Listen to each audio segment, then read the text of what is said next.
The old house stood silhouetted against a perpetually bruised twilight sky, a skeletal finger pointing accusingly at the heavens. Its windows were vacant eyes, its doorway a gaping maw that had long forgotten the taste of laughter. Within its decaying heart, the walls held a terrible secret, a permanent blush of crimson that was not paint. It was the indelible stain of countless lives, a grotesque tapestry woven from blood. No one in the nearby town dared approach it, their folklore rich with tales of disappearances and whispers carried on the wind. But folklore is a magnet for the curious, the brave, or the foolish. And so it was that Liam, a young man with a thirst for the macabre and a foolish disregard for local warnings, found himself pushing open the groaning front door. A thick, coppery scent, the smell of ancient rust and something disturbingly organic, assaulted him as he stepped across the threshold. Dust motes danced like frantic sprites in the slivers of moonlight piercing the grime-caked windows. His gaze was immediately drawn to the walls. They were not merely splattered. They were saturated, the plaster and wood grain having drunk deeply of the horror they had witnessed. The patterns were a chaotic Rorschach test of violence, dark and menacing. As Liam's eyes adjusted to the gloom, a chilling transformation began. The static stains quivered. He blinked, thinking it a trick of the low light, but the movement persisted. Slowly, with the agonizing pace of a nightmare unfolding, the splotches of blood began to coalesce, the random patterns twisting and stretching into gaunt, distorted faces. Their eyes were hollow pits of despair, their mouths agape in silent screams. And then a sound that froze the marrow in his bones slithered through the silence. A chorus of faint, dry whispers, like dead leaves skittering across pavement, breathed his name. Liam.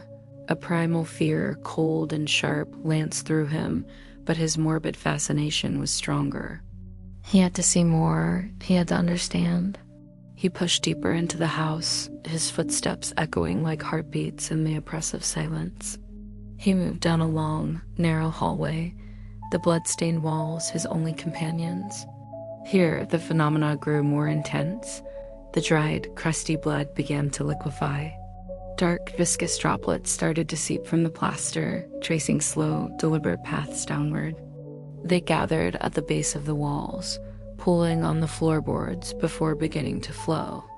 Tiny rivulets of crimson snaked across the floor, merging and growing into sluggish streams that glinted darkly in the faint light.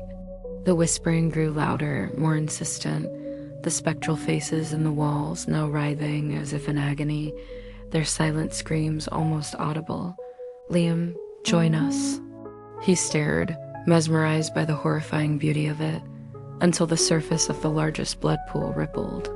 The air grew thick and heavy, charged with an unseen energy. From the depths of the flowing crimson, a shape began to form. First fingertips, then a whole hand, blackened and skeletal, clawed its way into the air.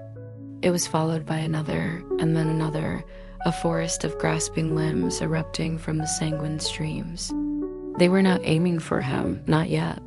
They clawed at the air, at the floor, their movements jerky and desperate, like drowning men fighting for a final breath. The whispering voices now had a gurgling, wet quality, as if speaking through a mouthful of the very blood they emerged from. The hands began to move toward him, dragging their unseen forms through the gore, their blackened fingers stretching, reaching, yearning for his warmth, for his life. The spell of fascination shattered, replaced by sheer, undiluted terror. Liam turned to run, to flee back the way he came, back to the world of sanity and sunlight. But the house had no intention of letting him go. As he sprinted back down the hallway, a low, grinding groan filled the air. The walls themselves were moving. The long corridor began to narrow, the two blood-drenched sides closing in on him like the jaws of some monolithic beast. Panic seized him as the space to run became a tight channel, his shoulders brushing against the weeping, sticky surfaces. The blood on the floor was rising, no longer streams, but a rapidly deepening pool that lapped at his ankles, then his knees, its unnatural cold seeping through his clothes.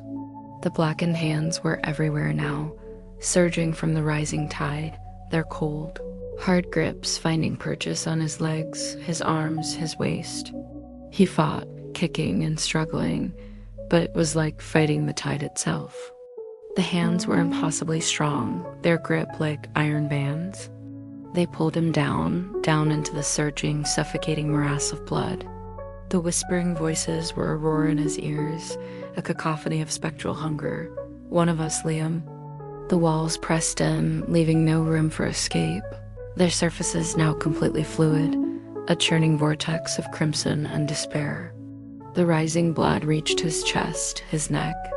He opened his mouth to scream, but a wave of the viscous liquid flooded his throat, silencing him forever. The house swallowed him whole, pulling him into its very structure, absorbing his life, his fear, his soul into its insatiable, blood-stained walls. For a moment, there was a violent churning, and then, as quickly as it began, it was over. The hallway returned to its original width. The blood receded, soaking back into the plaster and floorboards, leaving them merely stained once more. Silence, profound and absolute, reclaimed the old house. The dust motes settled. The moonlight shone on walls that seemed just a little bit darker, a little bit richer in their horrifying hue. On a previously clean patch of plaster near the entrance, a new pattern began to form. Fresh, wet, and vibrant, a splash of crimson bloomed upon the wall, the unique signature of a new soul forever imprisoned.